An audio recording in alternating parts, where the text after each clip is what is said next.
जंतर मंतरचं आंदोलन संपवण्याची एक नवी टेक्निक मोदी सरकार शोधत आहे का? एकीकडे सोनम वांगचुक यांचं उपोषण सोडण्यामध्ये सरकारला यश आलेलं आहे, दुसरीकडे आज रात्री आंदोलकांना विशेषतः अभिजित दिपके आणि इतर त्याचे जे सहकारी आहेत त्यांना अरेस्ट करण्याची तयारी मोदी सरकार करत आहे का? म्हणजे बघा, डिवाइड अँड रूल, फोडा झोडा आणि राज्य करा, ही जी नीती असते प्रत्येक सत्ताधीशाची, तीच या आंदोलनाच्या बाबतीत केली जाते का? सोनम वांगचुक आणि हे आंदोलक यांना वेगवेगळं केलं जातं आहे का? आणि ज्या अर्थी उपोषण सोडवण्यामध्ये सरकारला यश आलेलं आहे त्या अर्थी आंदोलनाचं सेंटिमेंट जे आहे ते थोडंफार, म्हणजे की किमान आम्ही एक गोष्ट मिळवली, हा दावा करत सरकार आता या आंदोलकांच्यापर्यंत पोहोचण्याचा प्रयत्न करतायत का? थोड्या वेळापूर्वी स्वतः अभिजित दिपकेनं या आंदोलनाच्या स्टेजवरनं हे सांगितलं की आज रात्री आम्हाला अटक होऊ शकते. अर्थात जर तुम्ही आंदोलनाचा घटनाक्रम लक्षात घेतला तर 20 जुलैला ज्यावेळी संसद मोर्चा निघालेला होता त्यावेळी या आंदोलकांच्या हातामध्ये सुद्धा हे आंदोलन राहिलेलं नव्हतं, कारण उत्स्फूर्त प्रतिसाद तरुणाईचा मिळाला आणि त्या प्रतिसादाच्या दबावामुळं खरं तर हे आंदोलन वाढलं. आणि आता एकीकडे सोनम वांगचुक यांना गळाला लावून, मी मुद्दाम गळाला लावून असं म्हणतो आहे कारण फार सहजगत्या ते सरकारला शरण झाले असं आत्ता तरी या घडीला दिसते, कारण त्यांच्या माघारीमध्ये अजूनही राजीनामा हा शब्द नाही आहे. सुरुवातीलासुद्धा सरकारपेक्षा विरोधकांच्याकडनं ते जास्त अपेक्षा करत होते आणि मग एकीकडे त्यांना एका बाजूला शांत केलेलं आहे, त्यांचं उपोषण मागं घेतलेलं आहे, सरकार ऐकतं आहे, आज कॅबिनेटची मीटिंग आहे त्याच्यामधले काही निर्णय होतील आणि मग दुसरीकडे एकदा या आंदोलनाच्या नेत्यांना अटक केली की मग आंदोलनाचा फोर्स हळूहळू कमी होईल आणि मग सरकारच्या बाकीच्या पद्धती आहेतच. दिल्लीमध्ये आम्ही बघतोय 16 मेट्रो स्टेशन एकावेळी बंद केले गेलेले आहेत, लोकांना इथं पोहोचू दिलं जात नाही आहे. त्यामुळं बघा तुम्ही की कसं आंदोलन हाताळलं जातं आहे. एक मोहरा जो आहे तो सरकारनं बाजूला केला, सोनम वांगचुक यांचं उपोषण बाजूला. आज कदाचित जर अभिजित दिपके आणि इतर जे त्यांचे सगळे सहकारी आहेत त्यांना अटक झाली तर मग आंदोलनाचं नेतृत्व कोण करणार? आंदोलन असंच चालू राहणार का? हा सरकारच्या समोरचा एक मोठा डाव दिसतो आहे. अर्थात अनेकदा असं होतं की आंदोलन तुम्ही जितकं जास्त दडपायचा प्रयत्न कराल तितकं ते जास्त चिघळतं, उफाळून निघतं. आपण बघतोय की आंदोलन आता फक्त दिल्लीपुरतं राहिलेलं नाही आहे, मुंबईपर्यंत त्याची धग जी आहे ती पोहोचलेली आहे. मुंबईमध्ये रविवारी ठाकरे बंधूंचा एकत्रित मोर्चा निघणार आहे, गावागावामध्ये सगळे आंदोलक रस्त्यावरती येत आहेत या वेळेला. त्यामुळं केवळ अशा पद्धतीनं सोनम वांगचुक किंवा अभिजित दिपके हे या आंदोलनाचा फेस आहेत आणि त्यांना बाजूला करून सरकार हे करू शकणार आहे का? आज दिवसभरामध्ये जंतर मंतरवरचा सोनम वांगचुक यांनी उपोषण सोडल्यानंतरचा माहोल काय आहे हे पण आम्ही बघतोय, त्याची पण काही चित्र आतमध्ये जाऊन बघूयात. जंतर मंतरच्या या आंदोलनामध्ये सगळ्यात लक्षवेधी गोष्ट काय असेल तर जेनझीचे पोस्टर्स आणि त्या पोस्टरमधून त्यांनी सरकारला दिलेला बेधडक संदेश. आत्ता माझ्यासमोर एक असंच पोस्टर आहे जे दिल्ली पोलिसांना काहीतरी सांगतं आहे, जे एका उत्तर प्रदेशातल्या तरुणीच्या हातामध्ये आहे. क्या मैसेज आप देना चाहते हैं? और हम यहाँ पे देख रहे हैं कि दिल्ली पुलिस के लिए आपने हर एक चीज़ का जो असली मतलब है वो समझाया है, क्या कहना चाहते हैं?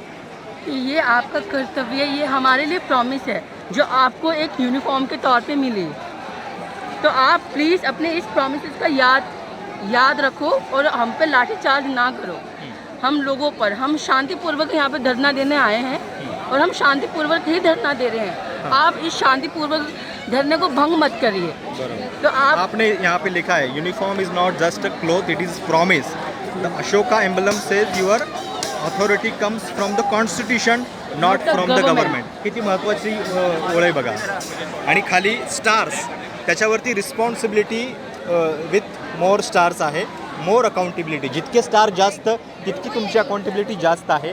आणि the badge is not a licence to intimate, it is reminder to protect us. तुमच्या खांद्यावरचे जे बॅजेस आहेत ते याच्यासाठी आहेत.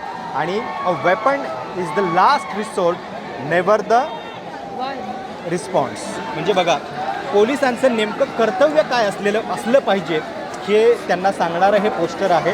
आणि त्याप्रमाणे दिल्ली पोलीस वागलेले आहेत का, अमित शहांचे पोलीस वागलेले आहेत का, याचा विचार करण्याची वेळ आहे. अजून एक पोस्टर आपल्याला या ठिकाणी दिसत आहे, क्या कहना चाहते हैं? पुलिस जो ब्रुटैलिटी हो रही है इनकी, मैं कह रहा हूँ कि जो हिटलर है वो लाख गुना अच्छा है मोदी जी से. उसने डिक्लेयर कर दिया था कि तुम दुश्मन हो मेरे, और एक बार में ख़त्म कर दिया। ये जो धीरे धीरे मार रहे हैं, आप डिक्लेयर करो कि कौन आपके चहेते हैं, हम होप करना छोड़ देंगे। हम रियलिज्म के यकीन करते हैं, रियलिज्म होना चाहिए, एक्टिविज्म थोड़ा बहुत है। ये जो फेक प्रोपेगेंडा है, अभी मैं बाहर से आ रहा था तो मुझे दो कहाँ से आए? मुजफ्फरनगर से, मुजफ्फरनगर। 10 साल पहले क्राइम कैपिटल था, अभी भी थोड़ा है। मैं अभी जब आ रहा था तो 2-3 मुझे आदमी से मिले, एक मतलब थोड़ा ओल्ड ही थे। उन्होंने कहा कि यार कहाँ जा रहे हो, मैंने कहा प्रोटेस्ट में। वो कहने लगे कि वो तो ख़त्म हो गया, देखो। मैंने कहा गुमराह करने की कोशिश गुमराह हो कर रहे हैं और चल रहा है। LIU वाले जो हैं वो घूम रहे हैं शादी वर्दी में। हाँ, मेट्रो बंद कर दी गई है, नेट बंद कर दी गई है, 16 मेट्रो स्टेशन बंद हो रहे हैं एक साथ। लेकिन जुबान नहीं बंद कर सकते आप। सही बात। आप बहुत अच्छा काम कर रहे हैं। और वॉलंटियर बेटर है, ये जो सैलरी ले रहे हैं, हाँ। सैलरीड पर्सन जो हैं वो तो सैलरी के चक्कर में कुछ भी करेंगे। Volunteer is much better. तर या प्रतिक्रिया आहेत आणि पोलिसांनी ज्या पद्धतीचा अत्याचार केलेला आहे या संपूर्ण आंदोलनामध्ये, त्याच्यामुळं पोलिसांच्या विरोधातला हा राग जो आहे तो जंतर मंतरवरती असा व्यक्त होताना दिसतो। सोनम वांगचुक यांनी उपोषण मागे घेतलेलं आहे, पण आंदोलनाचं काय होणार हेच बघण्यासाठी आम्ही जंतर मंतरवरती आलो तेव्हा हे चित्र दिसतंय। तरुणाईची गर्दी अजूनही कमी झालेली नाही आहे। कॉक्रोच जनता पार्टीच्या लोकांनी पण सांगितलेलं आहे, अभिजित दिपकेनं सांगितलेलं आहे, उपोषण मागं घेतलेलं असलं तरी जोपर्यंत धर्मेंद्र प्रधान यांचा राजीनामा होत नाही तोपर्यंत आम्ही हटणार नाही। पीसफुल प्रोटेस्ट चालू राहील, शांततापूर्ण मार्गाने आंदोलन चालू राहील। आणि आत्ता जंतर मंतरवरती जिथं मुख्य स्टेज आहे त्याच्या बाहेरचं हे चित्र दिसतंय। आणि या आंदोलनामध्ये सगळ्यात पहिल्यापासून जी एक अत्यंत प्रकर्षानं जाणवलेली गोष्ट होती ती म्हणजे जय भीमचा नारा आणि डॉक्टर बाबासाहेब आंबेडकरांची प्रतिमा, तेच आपल्याला या ठिकाणी दिसतंय। या मुख्य स्टेजच्या बाहेर जे आत्ता आंदोलन चालू आहे, डॉक्टर बाबासाहेब आंबेडकर यांची प्रतिमा हातामध्ये घेऊन हा तरुणांचा एक जथ्था जो आहे तो इथे उत्साहानं घोषणा देतोय। त्यांच्या हातामध्ये तिरंगा आहे आणि जय भीमचा नारा आहे। सोबत तुम्ही इथं वेगवेगळे पोस्टर्स जे आहेत ते बघताय आणि पोस्टर्स घेऊन लोक या ठिकाणी येत आहेत आणि खूप क्रिएटिव्हिटी आहे त्याच्यामध्ये पण। हे बघा, बॅडी बचाओ योजना, हे जे सगळे शब्द आहेत ते पूर्णपणे जेनझीचे शब्द आहेत। इकडे बघा, हे बेटी बचाओ बेटी पढाओ या बेटी पढवाओ, हे इथं एक आहे। मुली पण आहेत, मुलींचा सहभाग हा सुद्धा खूप मोठ्या प्रमाणामध्ये आहे। आणि इकडे पण है छत्तीसगढ़ से आए आप? कहाँ कब आए हैं आप? हमने 2 दिन पहले आया, आज 3 दिन हो गए सर हम लोग को निकले। अच्छा, छत्तीसगढ़ के मुंगेली जिला से आए। क्यों ऐसा लगा कि यहाँ पे आना चाहिए? आना चाहिए सर, क्योंकि इतना प्रताड़ित कर रहे हैं यहाँ पे, बहुत ज़्यादा तकलीफ दे रहे हैं सर। हमारे लिए इतना कर रहे हैं, उसके बाद जब हम वीडियो देखे कि लाठी चार्ज हो रहा है करके हम लोग नहीं रह गए। लाइब्रेरी में थे, पढ़ाई में मन नहीं कर रहा था, इधर ही आ रहा था दिमाग। उसके बाद हम लोग घर में नहीं बताए, 200-300 रखे थे हम जेब में पैसा। उसके बाद लाइब्रेरी चुपचाप, घर में भी नहीं बताया अभी तक, मम्मी पापा किसी को नहीं पता। अब आना है, मतलब आना है करके हम लोग सभी 4 दोस्त। कौन सी पढ़ाई कर रहे हैं आप? कौन सी तैयारी? हम लोग डिफेंस का तैयारी करते हैं, पुलिस का तैयारी करते हैं। हम लोग का पुलिस का बीजेपी सरकार ही फंसा के रखे, वहाँ छत्तीसगढ़ में भी हम लोग का लिस्ट नहीं निकाल सारे रहे हैं। आप पुलिस की तैयारी करते हैं? हाँ, डिफेंस का। ओके। नीट का एग्जाम दिया अभी। अच्छा, आपने भी किया? हाँ जी, इसमें मैंने ओ, हाँ जी सर, हमने अभी 2026 का नीट का एग्ज़ाम दिया था। और उसके बाद क्या हुआ, हमें 10 दिन बाद हमें लगभग पता चला, 1 हफ्ते बाद हमें पता चला कि जो एग्ज़ाम है अब वो लीक हो चुका है। हे छत्तीसगढ़मधनं आलेले सगळे विद्यार्थी आहेत, तुम्ही बघताय।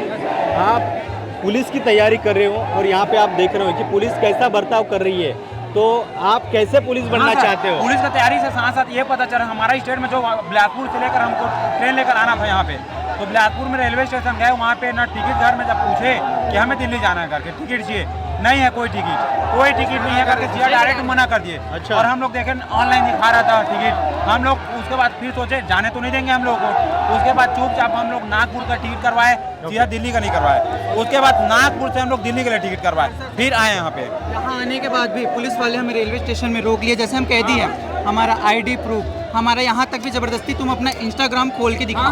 तुम ये भी अपना- बता रहे हाँ, हैं। ये भी बोला गया। इंस्टाग्राम चेक कर रहे हैं। हाँ, इंस्टाग्राम चेक कर रहे हैं हमारे। ये अधिकार किसने दिया है वही- उनको? प्राइवेट वही तो आपका ये अकाउंट पूरा है, बायोडाटा लिए हम लोगों से। आपका अकाउंट तो प्राइवेट अकाउंट है आपका, वो दिखाना कौन से नियम के और दूसरे रास्ते से हम लोग आए सर, वहाँ से पूरा बायोडाटा लिख रहे थे, आप सोशल मीडिया क्या है उसको दिखा बोल रहे थे। हमको ऐसा फील हुआ कि हम कैदी हैं। हमारा आधार कार्ड भी चेक किया गया पूरा, एक एक चीज। म्हणजे बघा की किती पद्धतीनं पोलीस रोखायचा प्रयत्न करतायत यांना की आंदोलक या ठिकाणी येऊ नयेत. छत्तीसगडमधनं आलेले हे सगळे विद्यार्थी आहेत, त्यांना रोखण्याचा प्रयत्न झाला. पाऊस पडतोय इथे, या पावसामध्ये सुद्धा आंदोलकांचा जोश जो आहे तो कमी झालेला नाहीये. बाबासाहेब आंबेडकरांची प्रतिमा कदाचित त्यांना ऊर्जा देतीये. देखिए ये सरकार भ्रष्ट सरकार है। अभी मान लो यहाँ गड्ढे हैं तो चलो फोटो खींच के सरकार को भेजें, कुछ कर लें, हम कुछ नहीं कर सकते। लेकिन एजुकेशन तो बेसिक राइट है। आप भी एजुकेटेड है तभी यहाँ पर खड़े होकर इंटरव्यू ले पा रहे हैं। हम में से कोई ऐसे इंटरव्यू नहीं ले सकता क्योंकि हमने आपकी ये पढ़ाई नहीं करी, ये भाई नहीं ले सकता, मैं नहीं ले सकता। तो एजुकेशन तो बेसिक राइट है। अब जिनके कट ऑफ क्लियर नहीं है, 217 नंबर कट ऑफ है इस बार, जिनके वो क्लियर नहीं है, वो पेपर लीक करके बन जाएंगे डॉक्टर, तो इलाज करेंगे तो कैसे काम चलेगा। या लोकांच्या, या विद्यार्थ्यांच्या सगळ्या प्रतिक्रिया आहेत आणि अजूनही हे विद्यार्थी जे आहेत ते पाऊस पडतोय पण उत्साह कमी झालेला नाही आहे. आणि एकतर सोनम वांगचुक यांचं उपोषण मागं घेतलेलं असलं तरी आंदोलन जे आहे ते संपलेलं नाही आहे. आंदोलनामध्ये अजूनही लोक आहेत आणि धर्मेंद्र प्रधान यांच्या राजीनाम्यावरती ते अजूनही ठाम आहेत. हे सध्याचं चित्र आहे जंतर मंतरवरचं. त्यामुळं या आंदोलनाला आता कसं सरकार पुढे डील करतायत, उपोषणानंतर सुद्धा काही गोष्टी त्यांना लक्षात घ्याव्या लागणार आहेत, त्या कसं करतायत हे सुद्धा बघावं लागणार. तुर्तास आपण इथे थांबूयात.